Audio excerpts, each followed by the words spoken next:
జ్యోతిష శాస్త్రపరంగా ముహూర్త విభాగంలో అన్నప్రాసనకు ప్రత్యేకమైన ప్రాధాన్యత చెప్పడం జరిగింది.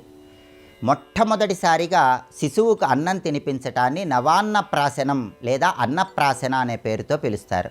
ఈ నవాన్నప్రాసనం, అన్నప్రాసన ఏ తిథుల్లో, ఏ వారాల్లో, ఏ నక్షత్రాల్లో, ఏ రోజుల్లో చేస్తే విశేషమైన శుభ ఫలితాలు కలుగుతాయో, అన్నప్రాసనకి జ్యోతిష శాస్త్రపరంగా నిర్ధారించిన విధి విధానాలేంటో నేటి శుభం లాభం అనే శీర్షికన పరిశీలిద్దాం.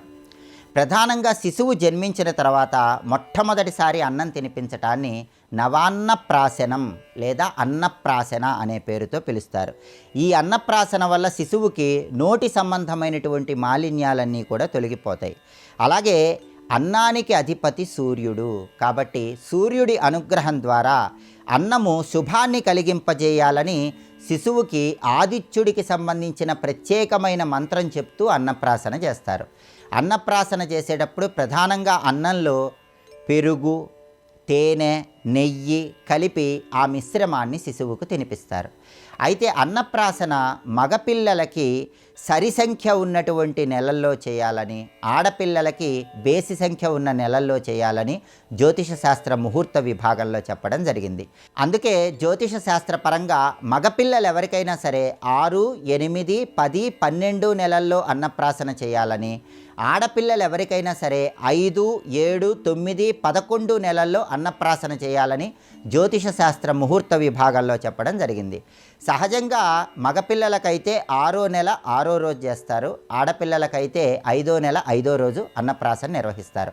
అలా వీలు కాని పక్షంలో మగపిల్లలు ఎవరికైనా సరే ఈ సరి నెలల్లో అన్నప్రాసన చేయవచ్చు, ఆడపిల్లలకైతే బేసి నెలల్లో అన్నప్రాసన చేయవచ్చు.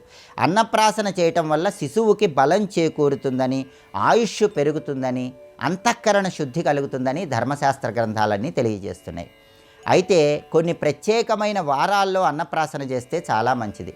సోమవారము, బుధవారము, గురువారము, శుక్రవారము ఈ వారాలు అన్నప్రాసనకు అనుకూలమైన వారాలు. తిథుల పరంగా విదియ, తదియ, పంచమి, సప్తమి, దశమి, త్రయోదశి తిథులు అన్నప్రాసనకు అనుకూలమైన తిథులు. నక్షత్రాల పరంగా అశ్వని, మృగశిర, పునర్వసు, పుష్యమి నక్షత్రాలు అన్నప్రాసనకు చాలా మంచివి. అలాగే హస్తా నక్షత్రం, స్వాతి నక్షత్రము, అనురాధ నక్షత్రము ఉన్న రోజు అన్నప్రాసన చేస్తే చాలా మంచిది. శ్రవణ, ధనిష్ట, శతభిష నక్షత్రాలు కూడా అన్నప్రాసనకు చాలా అనుకూలమైన నక్షత్రాలు. అలాగే అన్నప్రాసనకు ఉత్తరాత్రయం కూడా చాలా అనుకూలమని జ్యోతిష శాస్త్ర గ్రంథాల్లో చెప్పారు. ఉత్తరాత్రయం అంటే ఏంటంటే ఉత్తరాషాఢ, ఉత్తర ఫల్గుణి, ఉత్తరాభాద్ర ఈ 3 నక్షత్రాలను ఉత్తరాత్రయము అంటారు. ఈ ఉత్తరాత్రయం ఉన్న రోజుల్లో అన్నప్రాసన నిర్వహించిన విశేషమైన శుభ ఫలితాలు చేకూరతాయి. అయితే అన్నప్రాసన నిర్వహించటానికి, శిశువుకు మొదటిసారి అన్నం తినిపించటానికి కొన్ని ముఖ్యమైన నియమాలు కూడా తప్పనిసరిగా పాటించాలని జ్యోతిష శాస్త్ర ప్రామాణిక గ్రంథాల్లో చెప్పారు. ఆ ముఖ్యమైనటువంటి నియమాలలో మొట్టమొదటి నియమం ఏంటంటే తారాబలం ఖచ్చితంగా ఉండాలి. అంటే శిశువు జన్మ నక్షత్రం నుంచి లెక్కబెట్టినప్పుడు వచ్చే 2వ నక్షత్రం కానీ, 4వ నక్షత్రం కానీ, 6వ నక్షత్రం కానీ, 8వ నక్షత్రం కానీ, 9వ నక్షత్రం కానీ ఉన్నప్పుడే ఈ అన్నప్రాసన నిర్వహించాలి.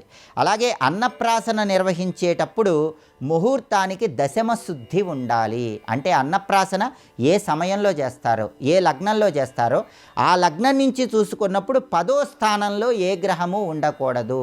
దీన్నే దశమ శుద్ధి అనే పేరుతో పిలుస్తారు. కాబట్టి ఖచ్చితంగా తారాబలం అనేది చూసుకోవాలి. ముహూర్త లగ్నానికి 10వ స్థానములో ఏ గ్రహము ఉండకూడదు. దశమ శుద్ధి ఉండేలాగా చూసుకోవాలి. అలాగే అన్నప్రాసన ఏ లగ్నంలో అయితే చేస్తారో ఆ లగ్న రాశి అనేది శిశువు జన్మరాశికి 8వ రాశి కాకుండా చూసుకోవాలి. ఈ నియమం కూడా పాటించాలి. కాబట్టి జ్యోతిష శాస్త్రపరంగా ఈ నియమాలు పాటిస్తూ ప్రత్యేకమైన తిథివార నక్షత్రాలలో అన్నప్రాసన నిర్వహించినట్లయితే శిశువుకి విశేషమైన శుభ ఫలితాలు చేకూరతాయి.